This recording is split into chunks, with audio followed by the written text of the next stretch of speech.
അപ്പോൾ ഇന്ന് രാവിലെ നല്ല മടിയോടെയാണ് കേട്ടോ എണീറ്റത്. മടിയുടെ കാരണം എന്താണെന്ന് വെച്ചാൽ ഇപ്പോൾ നല്ല തണുപ്പല്ലേ, ഡിസംബറെല്ലാം എടുക്കുന്നതല്ലേ, നല്ല തണുപ്പാണ് കേട്ടോ. ഇപ്പം സമയം 6 മണി ആയിട്ടുണ്ട്. അപ്പോൾ നല്ല തണുപ്പ് കേട്ടോ. ഞാനിപ്പോൾ തലേ ദിവസം തന്നെ നമ്മളെ ഉപ്പേരിക്കുള്ള സാധനവും പിന്നെ തേങ്ങയും എല്ലാം ചിരകി വെക്കും. പിന്നെ മീൻ പൊരിച്ചതുണ്ടായിരുന്നു, മീൻ കറി ഉണ്ടായിരുന്നു, തലേ ദിവസത്തെ ചൂടാക്കി വെച്ചത്. അത് ഏട്ടൻ വെച്ചതാണ് കേട്ടോ, ഹസ്ബൻഡ് വെച്ചതാണ്. പിന്നെ ഇന്നലെ ഞാൻ ദോശ മാവ് ആക്കി വെച്ചിട്ടുണ്ടായിരുന്നു, അതും ഉണ്ടായിരുന്നു. അപ്പോൾ ശരിക്കും പറഞ്ഞാൽ ഞങ്ങൾക്ക് ചോറ് മാത്രമേ വെക്കണ്ടൂ. അത് ജസ്റ്റ് ഒന്ന് വെള്ളം തിളപ്പിച്ച് അരിയിട്ട് റൈസ് കുക്കറിൽ വെച്ചാൽ മതി. അപ്പോൾ എല്ലാം തലേ ദിവസം തന്നെ റെഡിയാക്കി വെച്ചതുകൊണ്ട് എനിക്ക് പണിയെല്ലാം എളുപ്പമായി. ഇങ്ങനെ ഞാൻ ചെയ്യുന്നതുകൊണ്ടാണ് എനിക്ക് രാവിലെ നേരത്തെ ബസ്സിന് കൃത്യസമയത്ത് പോകാൻ പറ്റുന്നത് കേട്ടോ. കാരണം ഞാൻ എഴുന്നേൽക്കുന്നത് ലേറ്റായിട്ടാണ്. ലേറ്റ് മീൻസ് ഞാൻ 6 മണിക്കാണ് കേട്ടോ എണീക്കുന്നത്. ചില സമയത്ത് അത് 6:30 ആവും, ചില സമയത്ത് 6:30 കഴിയും, കാരണം നല്ല തണുപ്പല്ലേ. അപ്പോൾ എന്തായാലും അന്നം മുട്ടിപ്പോവരുതല്ലോ. അപ്പോൾ തലേ ദിവസം തന്നെ ഇതെല്ലാം സെറ്റാക്കി വെച്ചാലൊന്ന് വേഗം റെഡിയാക്കി എടുക്കാമല്ലോ. അപ്പോൾ ഞാൻ 2 ഗ്ലാസ് അരിയാണ് കേട്ടോ നമുക്ക് വേണ്ടത്. പൊന്നരിയാണ്, അതാണ് നമ്മൾ യൂസ് ആക്കല്. അപ്പോൾ പുറത്ത് കുറച്ച് നല്ല വെളി കുറച്ച് വന്നിട്ടുണ്ട്.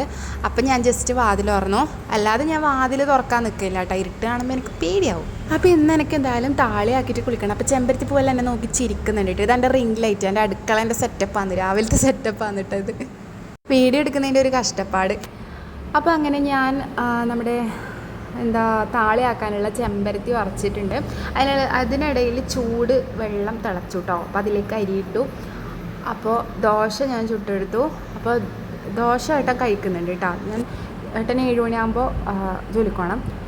അപ്പോൾ ദോശ ഞാൻ ചുട്ടെടുത്തിട്ട് കൊണ്ടുകൊടുത്തിട്ട് കഴിക്കുന്നുണ്ട്. ചൂടോടെ കഴിക്കുന്നതാണ് ഇഷ്ടം. തിന്നുമ്പോൾ തന്നെ ചുട്ടേറണം എന്നാണ് പറയല്, മെയിനായിട്ട് അങ്ങനെ പറയും. അപ്പോഴത്തേക്ക് വടിക്കാനുള്ള പാത്രങ്ങളെല്ലാം ഇങ്ങനെ ഇടയ്ക്ക് കൊണ്ടുപോയിട്ടുണ്ട് കേട്ടോ. ഈ ഒരു അപ്പം ഞാൻ ഇവിടെ ഒരു നായ് വരലുണ്ട്, അതിന് കൊടുക്കാനാണ് കേട്ടോ. അത് സ്ഥിരം രാവിലെ ഇങ്ങനെ വന്നു പോകുന്നതാണ്. അങ്ങനെ ഞാൻ ചായ വെച്ചു. പിന്നെ പാത്രം വടിക്കാതെ ഇവിടെ വെച്ചെങ്കിൽ വൈകുന്നേരം വരുമ്പോൾ എനിക്ക് മടിയാവും ശരിക്കും പറഞ്ഞാൽ. അപ്പോൾ ഞാൻ പാത്രം എന്ത് വന്നാലും പാത്രം വടിച്ചിട്ടേ ഞാൻ പോവും. അപ്പം അങ്ങനെ സ്പീഡിലായിട്ട് ഇനിയുള്ള ഓട്ടം എന്ന് പറഞ്ഞാൽ അത്രയും സ്പീഡാണ്. കാരണം സമയം ഇങ്ങനെ ഷടപടീന്ന് പോകും. ഇപ്പോൾ സമയം 7 മണിയെല്ലാം ആയിട്ടുണ്ട്. 8:15 ബസ്സാണ്. എനിക്ക് കുളിക്കണം. ഞാൻ തല ജസ്റ്റ് താളിയിട്ടിട്ട് കഴുകി. ഇനി ഞങ്ങൾക്ക് കുളിക്കണം, ഡ്രസ്സ് ചേഞ്ച് ചെയ്യണം, ഫുഡ് എടുത്ത് വെക്കണം. അങ്ങനത്തെ പണിയെല്ലാം ആകുമ്പോൾ സമയം വേഗം പോകും.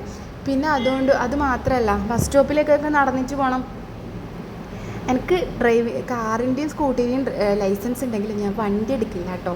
എന്താ വെച്ചാൽ രാവിലെ നടന്നിട്ട് പോകുമ്പോൾ എനിക്കൊരു എനർജി കിട്ടും കേട്ടോ. അപ്പോൾ ഭയങ്കര ഒരു ഇതാണ്. എനിക്ക് വേറെ എക്സസൈസും കാര്യങ്ങളൊന്നുമില്ല. വർക്ക് ചെയ്യാൻ പോയിട്ട് അവിടെ ഇരിക്കൽ തന്നെയാണ്. അങ്ങനെ വേഗം കുളിച്ച് വന്നു, റെഡിയായി, സെറ്റായി. അപ്പോൾ ഇനി ചോറ് എടുത്ത് വെക്കണം, ചോറും വെള്ളം എടുത്ത് വെക്കണം. അങ്ങനെ എല്ലാം സെറ്റാക്കി ബാഗിൽ വെച്ചു കേട്ടോ. ഇനി നേരെ വാതിലെല്ലാം അടച്ച് നേരെ ബസ് സ്റ്റോപ്പിലേക്ക് പോകണം കേട്ടോ.